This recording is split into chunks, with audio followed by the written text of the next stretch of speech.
Brasil, coração do mundo, pátria do Evangelho. Ditado pelo Espírito Humberto de Campos. Psicografado por Francisco Cândido Xavier. Primeira edição lançada em 1938. A restauração de Portugal. No primeiro quartel do século XVII, a situação de Portugal era de profunda decadência.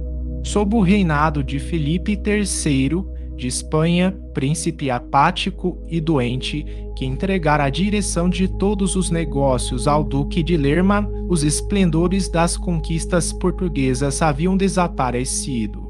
Aquele povo minúsculo e heróico, cuja coragem acendera nova luz em todos os departamentos de trabalho do Ocidente, encontrava-se agora reduzido a quase penúria.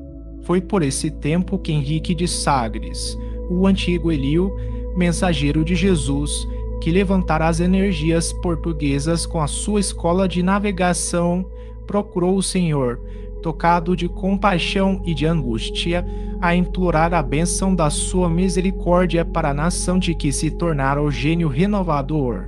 Mestre, diz-lhe compungidamente, venho pedir o vosso auxílio paternal para a terra portuguesa, cujas experiências amargas tocam, agora, ao auge das penosas provações coletivas. Humilhada e vencida, ela implora a vossa divina providência, através de minhas palavras, no sentido de lhe ser possível aproveitar as forças derradeiras para uma reorganização política e econômica que a possa esquivar de tão angustiosa situação. Eliú replicou e Jesus, sabes que a minha piedade não se reveste de excessivas exigências. Enviei-te a Portugal com o fim de lhe reerguer as energias, compensando seus grandes esforços de povo humilde e laborioso. Infelizmente, apesar de suas grandes qualidades de coração, os portugueses não souberam corresponder à nossa expectativa, provocando, eles próprios, a situação em que se encontram pela fraqueza com que se entregaram à sinistra embriaguez da fortuna e da posse. Depois de teres ajudado Vasco da Gama a franquear o caminho marítimo das Índias, as forças lusas, após receberem os favores da cidade de Calicut, ali regressam, algum tempo mais tarde, para bombardeá-la, inundando-a no mar de crueldade e sangue. No Brasil, onde lançamos os fundamentos da pátria do Evangelho, introduziram o tráfico de homens livres, forçando as falanges de Ismael a despender todos os esforços possíveis para que as ordens divinas não se subvertessem pelas iniquidades humanas. Em Lisboa, permitiram a entrada do terrível Instituto da Inquisição, que comete no mundo todos os crimes em meu nome, que deveria ser, para todas as criaturas, um sinônimo de brandura e de amor. É verdade, Senhor, exclama Eliú amargurado, quando o primeiro português aprisionou nas Canárias alguns pobres africanos, para vendê-los como escravos aos brancos da Europa, ordenei fossem imediatamente repatriados, enchendo-se-me o coração de amargura após tantos entusiasmos no período dos descobrimentos, quando vos confiava no Restelo as lágrimas do meu reconhecimento e da minha esperança. Mas a grande pátria que me confiaste, Senhor, muito tem aprendido no caminho das experiências dolorosas. Nas suas cidades importantes escasseiam os espíritos de eleição aptos à tarefa do governo, as nações ambiciosas se assenhoriam de todas as suas possibilidades econômicas, suas riquezas são pilhadas pela pirataria do século, seu povo se acha esmagado pelos impostos, seus filhos abatidos e humilhados.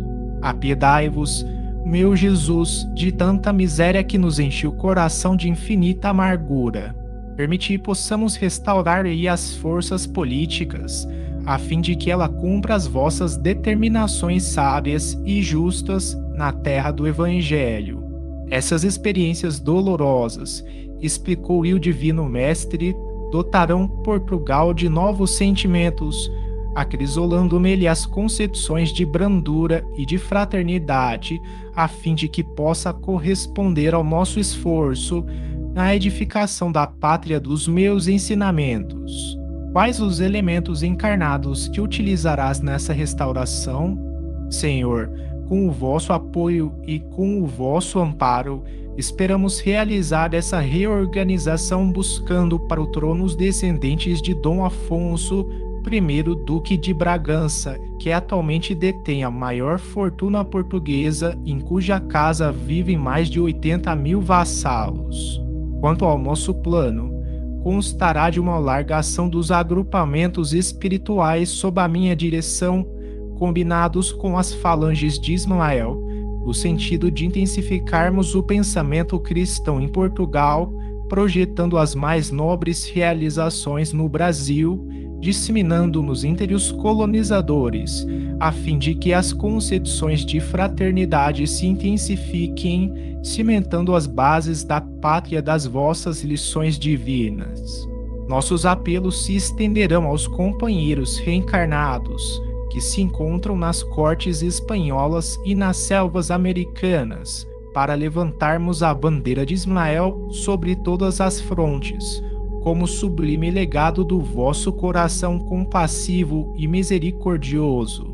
Sim, Ilio, retrucou Jesus, bondoso, teu plano se realizará com a minha bênção, efetuando-se essa ação espiritual conforme a idealizas. Temos, no entanto, de considerar que os elementos a serem utilizados são os mais representativos, porém, não constituem os mais necessários. Não acho que a Casa de Bragança esteja preparada espiritualmente para a sublime realização. Todavia, somos obrigados, igualmente, a reconhecer que pesadas trevas invadem atualmente todas as atividades políticas da terra e tu te esforçarás por ampará-la nos grandes deveres que assumirá neste e nos próximos séculos. Terás o cuidado de inspirá-la no propósito de se organizarem as precisas combinações com as outras nacionalidades do mundo, para que a pátria do Evangelho não sofra novos choques de raças, além dos até agora sofridos. Bem sabes que, enquanto os homens não se integrarem no conhecimento pleno da minha doutrina de amor e de fraternidade, os tratados comerciais serão os necessários jogos de interesses a equilibrarem as ambições, em proveito dos setores da verdadeira evolução espiritual. Auxiliarei os teus empreendimentos com a minha misericórdia, pedindo a nosso Pai que se digne de guardar-nos sob o palio da sua bondade infinita. Henrique de Sagres organizou as suas falanges e, em 1640, Portugal era restaurado, subindo ao trono Dom João IV, chamado dos seus regalos e prazeres de Vila Viçosa para os cuidados do reino. Ao cabo de um período de lutas ferrenhas, a restauração se consolida na Batalha de Montijo e a Grande nação do Ocidente prossegue em seu labor abençoado por Jesus na formação da pátria do Cruzeiro. Sob a orientação do mundo invisível, Portugal estabelece tratados comerciais, entre eles, alguns como o de Methuen, que mais tarde se verificou ser ruinoso para a indústria portuguesa, mas colocava o Brasil a salvo de lutas com o poderio da Inglaterra. Toda uma ação espiritual se conjuga harmoniosamente nessa época e as falanges de Ismael e de Elio buscam, no silêncio e na obscuridade, o grande coração de Antônio Vieira, que se constituiu poderoso organismo mediúnico para as revelações de suas verdades. Vieira toma posição ascendente na corte de Dom João IV e, daí a algum tempo, contra a vontade do soberano, que desejava conservar a sua palavra de sabedoria e de amor junto do seu coração, o grande missionário embarca para o Brasil. Sua voz, saturada de suave magnetismo, ilumina todas as consciências, esclarecendo todos os corações. Em momento de sagrada eloquência, exclama ele: no Evangelho de Jesus, oferecia o demônio todos os seus reinos pela posse de uma alma, mas, no Maranhão, não é necessário ao demônio tanta bolsa para comprá-las todas. Basta acenar o diabo com um tijupar de pindoba e 2 tapuias para que seja adorado com ambos os joelhos. E não foram poucos os senhores que, tocados dessas claridades divinas, cuja origem profunda estava nas lições de Ismael e de seus abnegados mensageiros, correram às suas propriedades, envergonhados do crime de manter escravos os seus irmãos, e devolveram para sempre aos pobres cativos a liberdade.